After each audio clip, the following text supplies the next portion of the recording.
મહાદેવ હર જય શ્રી કૃષ્ણ મિત્રો, સ્વાગત છે તમારું આપણી યુટ્યુબ ચેનલ વ્રત કથાઓમાં। આજે આપણે સાંભળીશું સામા પાંચમની કથા, જેને ઋષિ પંચમી તરીકે પણ ઓળખાય છે। સામા પાંચમ વ્રત ભાદરવા સુદ પાંચમને સામા પાંચમ કહે છે। મોટે ભાગે સ્ત્રીઓ રજો દર્શન વખતે જાણીએ અજાણીએ થતા દોષો નિવારવા માટે આ વ્રત કરે છે।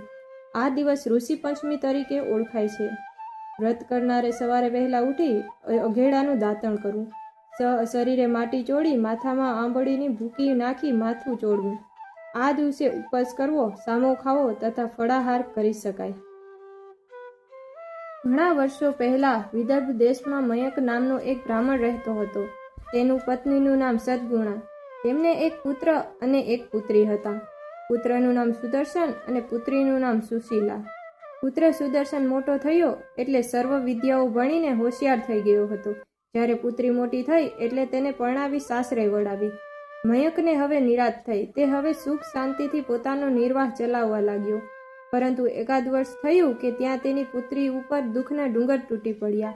તેનો પતિ ટૂંકી માંદગી ભોગવવી મૃત્યુ પામ્યો। પુત્રી સુશીલા રોતી કકડતી પિયરમાં આવી।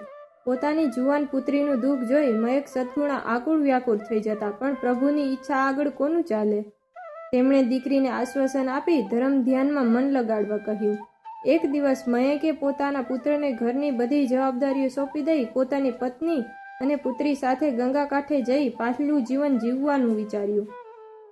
પિતાની ઈચ્છાને પૂરી કરવા સુદર્શને તેમને જવાની સંમતિ આપી અને ઘરનો બધો બોજો સંભાળી લેવાની હા પાડી। મયંક, સદગુણા અને પુત્રી સુશીલા ત્યાંથી ગંગાજી જવા ચાલી નીકળ્યા। ગંગાના રમણીય તીરે આશ્રમ બાંધી ત્રણે જણા રહેવા લાગ્યા। વિધવા પુત્રી માતા પિતાની સેવા ચાકરી કરી પ્રભુ ભક્તિમાં પોતાના દિવસો પસાર કરવા લાગી। મયંક પાસે દૂર દૂરથી કેટલાક શિષ્યો વિદ્યા અભ્યાસ કરવા આવવા લાગ્યા।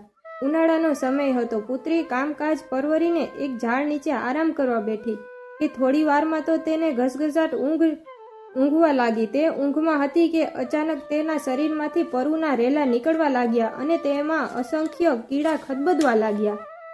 અચાનક એક શિષ્યની દ્રષ્ટિ તેના પર પડી। પોતાના ગુરુપુત્રીને આવી હાલતમાં જોઈ તેને કમકમાટી ઉપજી। તે તો દોડતો દોડતો આશ્રમમાં ગયો અને પોતાના ગુરુપત્નીને કહેવા લાગ્યો, માતાજી, બહાર બહેનના શરીરે અસંખ્ય કીડા ખદબદી રહ્યા છે, જુઓ તો ખરા। શિષ્યની વાત સાંભળી સદગુણા અને મયંક દોડતા દોડતા બહાર આવ્યા। ઝાડ નીચે જઈને જુએ છે તો પુત્રીની શરીરે અસંખ્ય કીડા ખદબદી રહ્યા હતા। ગુરુ અને શિષ્યોએ તેને ઉપાડી આશ્રમમાં લાવ્યા। પછી ગુરુ મયંકે શાંત ચિત્તે સમાધિ લગાવી। સમાધિમાં તેણે પુત્રીના પૂર્વજન્મના કર્મો જોયા। તેણે કહ્યું, આપણી પુત્રી ગયા ભવમાં એક બ્રાહ્મણી હતી અને તે રજસ્વલા ધર્મ પાળતી નહોતી। તે રજસ્વલા ધર્મમાં વાસણ કુસણ તથા ઘરવખરીને અડકતી હતી। તેના પાપે તેની આ દશા થઈ છે। વળી બીજી છોકરીઓ જ્યારે સામા પાંચમનું વ્રત કરતી ત્યારે તેણે તેમની ઠેકડી કરી હતી, એ પાપે તે વિધવા થઈ ગઈ છે। હે પ્રિયે, જે પોતાનો ધર્મ ચૂકે અને બીજાની ધાર્મિક ભાવનાની ઉપેક્ષા કરે છે તેઓની આવી સ્થિતિ થાય છે। બ્રાહ્મણી સદગુણાએ નાનો કોઈ ઉપાય બતાવવા કહ્યું। ત્યારે બ્રાહ્મણે કહ્યું, આપણી પુત્રીએ સામા પાંચમનું વ્રત કરવું પડશે।